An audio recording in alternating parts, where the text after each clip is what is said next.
I am not a submarine expert, and I can't say with confidence that a Chinese submarine has never been in the Atlantic, but getting to the east coast of the United States requires passing through multiple choke points in either direction.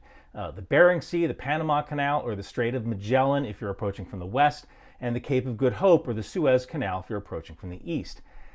And that sounds hard, especially when the US Navy really wants to find you.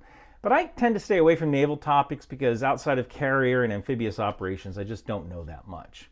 But I think it is a little piece of the puzzle because the Navy, who knows about stuff like this, might call this statement into question.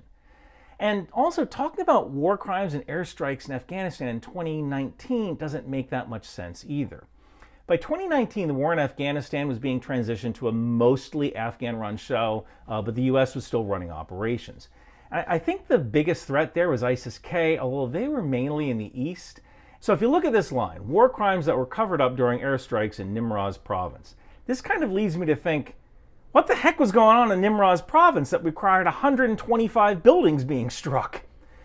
Now, there is a UN report of strikes on drug facilities in May of 2019 in Farah and Nimroz provinces, which did cause civilian casualties. And this aligns with the email sent by Matthew Leibsberger, but maybe claiming that 125 buildings were hit in Nimroz could be a clue, since that is far beyond the UN number.